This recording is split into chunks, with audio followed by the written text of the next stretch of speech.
Okay, now, I am torn between questions here because, this time flies when we're having fun. There's KG. Let's do KG's question first. Okay, remember we're doing dihybrid crosses. All right, there is a process to deal with dihybrid crosses, okay? And there are only 6 steps. So I'm going to try and see if we can do those 6 steps while we go through this question. All right, it says 2 characteristics of an animal, length of ears and shape of lip were studied. Each of these characteristics has 2 variations. So we get ears can be long or ears can be short. Okay, and then it says lips. Okay, lips may be wide or they may be pointed. Okay, I'm not sure what they mean by pointed, but pointed. All right, so these are our variations. And it says a male animal, so let's do this. We have the male, okay, and the male is homozygous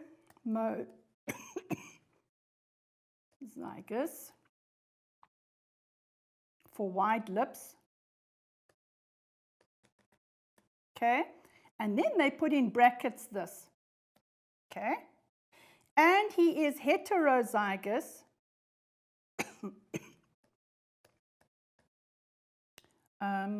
where am I? Heterozygous for short ears.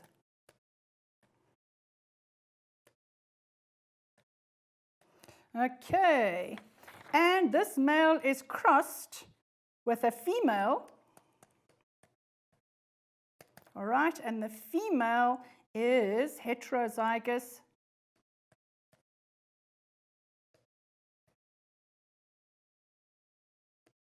for wide lips.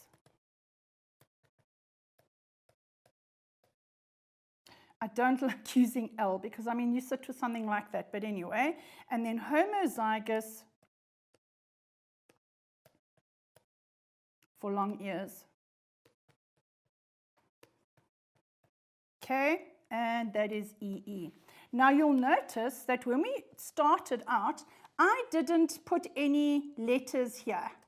Okay, so I didn't write the genotype for ears and for lips because we didn't know, they didn't give it to us. But here, by telling us this male is homozygous for wide lips, and that is LL, it immediately tells us that wide lips are the dominant feature. So wide would be that, which means pointed would be this. And the female, hang on, and it says heterozygous for short ears. That still doesn't tell us which one is dominant or recessive. But when we go to the female, she's heterozygous for wide lips. So we already know that wide lips is dominant.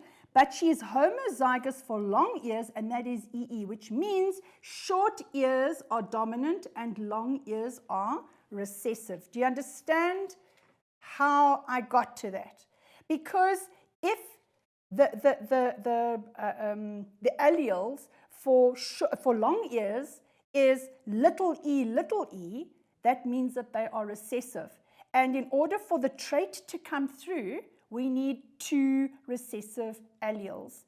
Okay, people? So remember, when something is dominant, all right, and we have complete dominance, then that dominant trait will come through as homozygous and as heterozygous. So we say homozygous dominant or heterozygous. So let's say black hair. Black hair will always dominate over blonde hair. So if an organism has black hair or white hair, black hair, they can either be capital B, or heterozygous, capital B, small b. All right. For the recessive trait, for the recessive, the weaker trait to come through, in this case, white hair, that white hair would have to be, you'd need 2 recessive alleles, so it would have to be little b. And that's why it's always so easy to spot the recessive trait, especially in the phenotype. Why? Because you need 2 alleles that are, so it's got to be homozygous recessive for that trait to come through. Okay, so just think of dominant. If something dominates, it dominates. It's like, ha, I dominate you. Okay, whereas if it's recessive, it says, no, no, no, no, no, please don't. Okay, so recessive will always be weaker and less invasive than something that is dominant. All right, so now we know that short ears are dominant and wide lips are dominant. Okay, now let's look at our questions. And it says, a male that is homozygous, okay, we got that.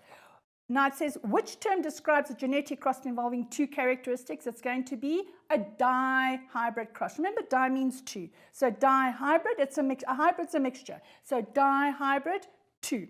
Okay, then it says, give the dominant phenotype for length of ears. Okay, let's just get back to this. Remember, phenotype,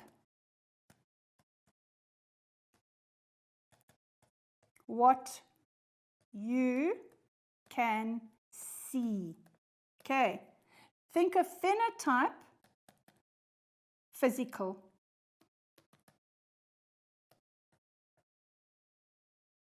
Okay, so you can see someone has black hair, but they may be heterozygous for hair color, and they may have a capital B and a small b, or they may be homozygous, capital B, capital B. But what you see in the phenotype is going to be black hair. All right, then if we look at the genotype, okay, what is the genotype? The genotype is what is in the genes. Okay, it's what is in those genes, therefore can't be seen unless it, no, not it, the trait is homozygous recessive. Okay, it can't be seen, but I'm going to do this here because this goes into there. Alrighty, now it says A, the dominant phenotype for the length of ears. So we've already done this now. What is the dominant for length of ears? It's going to be, the dominant phenotype is going to be short ears. Okay, then B, they say, what is the recessive phenotype? Hang on, I'm just write here, dom phenotype. Okay, and then the next one is a recessive phenotype for lips. So the recessive phenotype for lips, and if we look here, what was the recessive? It's going to be pointed lips. I'd still love to see what pointed lips are. Okay. Okay, and then it says C, they want the possible genotypes for an animal with, okay, so this animal is going to have short ears and pointed lip. Okay, now look here. Short ears can either be homozygous or heterozygous, okay, for short ears, because short ears are the dominant gene. So we're now going to say, in other words, this they can either be, for ears was an E, correct? So they can either be capital E, small e, and then, but pointed lips, they must have 2 recessive alleles, and they can be capital E, and 2 recessive alleles for pointed lips. And there you go. Those are the 2. All right? So short ears, remember, the dominant gene is going to be E. So it's either E, or E. Homozygous dominant, heterozygous. But for pointed lips, it has to be 2 recessive alleles. So there we have them. And there you go. Okay. a male animal with genotype.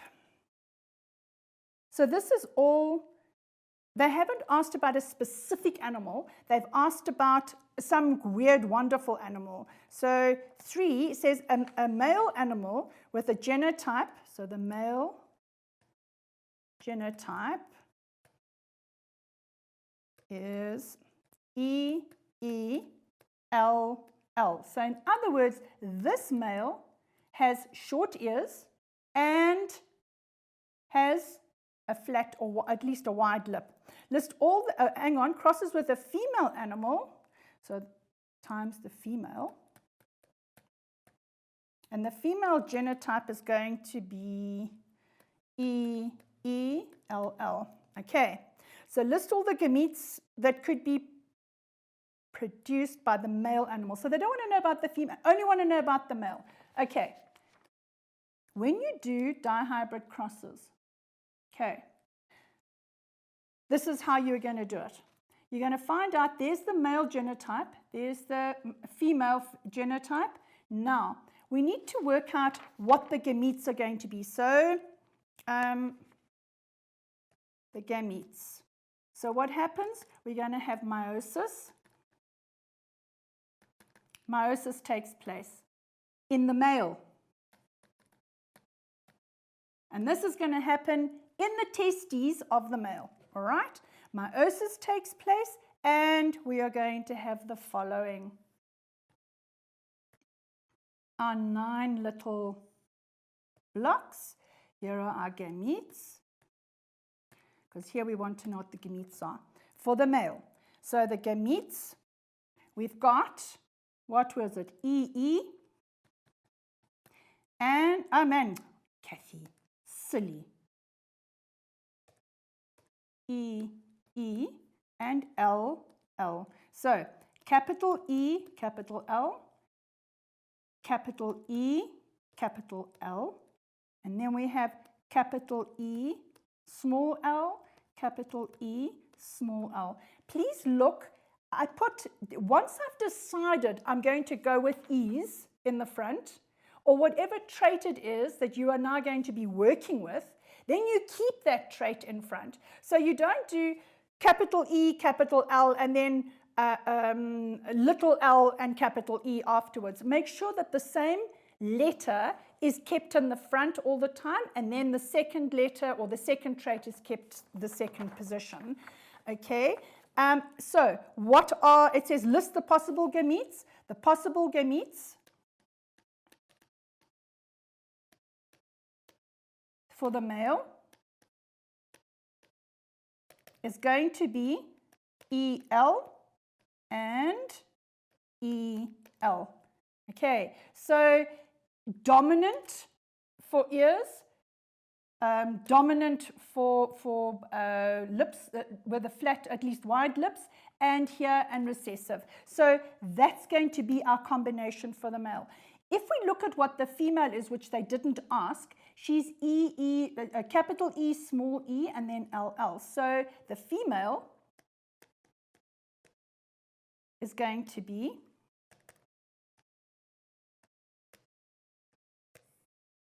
and this you have to do anyway when you do a dihybrid cross, because you've got to find out what your 16 gametes are going to be.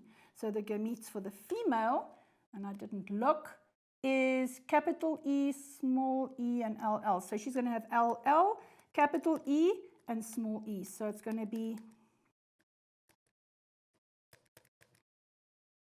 okay. So for the female, we're going to have EL and EL.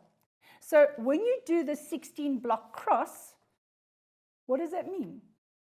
It is all about Mendel's law of independent assortment. And in his law of independent assortment, he says very simply, and it's that for each trait, the 2 alleles for each trait separate randomly and independently in the formation of gametes during meiosis. Because when are they going to do that? They're going to do that, because this is where our genetic variation comes in, during metaphase 1, when the homologous chromosomes line up at the equator. Remember, reminder, okay? Here's the equator and the poles, and we have our spindles, okay?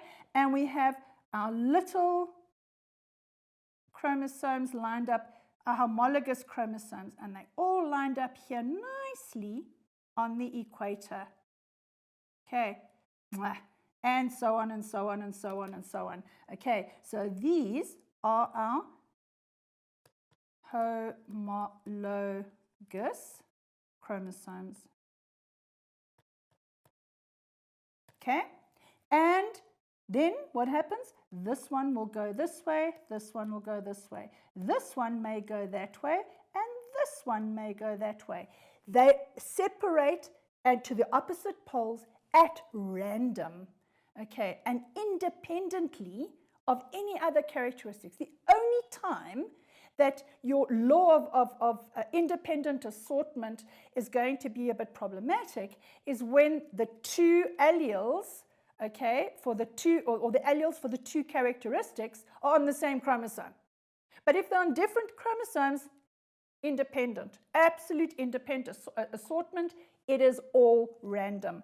Okay, so when we look here at the male and what the female is going to be, this is going to make up our combinations of what the gametes are going to be and which gametes are going to combine where. Remember, if you have 4 children, okay, 4, it doesn't mean that you're going to have one child that looks like this, one child like that, one child like that. All 4 your children can look like one combination.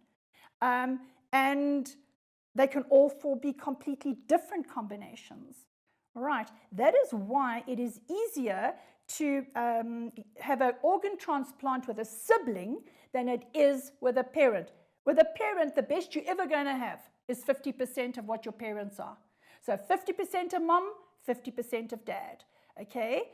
But you are never, ever, ever, ever going to be, the chances are you can be the same as a brother and sister, or the same combination, or not the same, but you're going to be very, very, very close. Remember, it's only 0.1% that makes us different. Alrighty, let's see this last question. It says, explain how Mendel's law of independent assortment applies to parents with a capital L, a small l, a capital E, a small e, genotypes during gamete formation. So let's just look at this.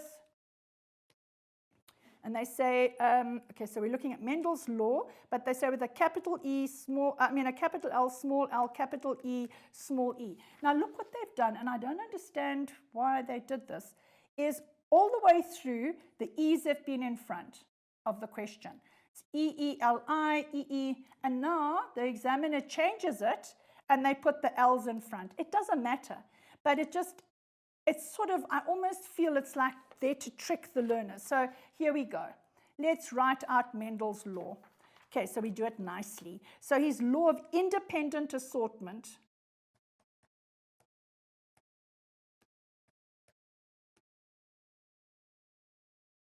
Okay, and what does that state? That alleles, now remember we've got wide lips and pointed lips, alleles for wide lips. Okay. Oh man, let me just start again here. I'm really being silly. Alleles for wide and pointed lips.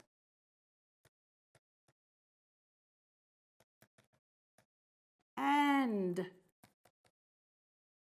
alleles for long and short ears will, and this is what's important, will separate independently and randomly. So independently and randomly during the formation of gametes. Yeah, maybe we should put during the formation of gametes by meiosis.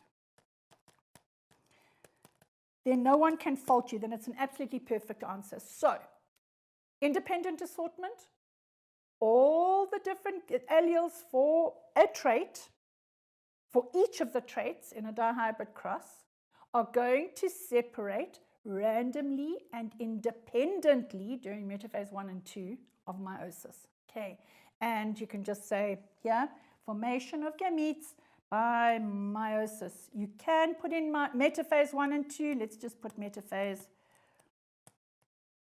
1 and metaphase 2. Okay, we're going to go for a very quick ad break, and I'll see you all in a minute with our next question.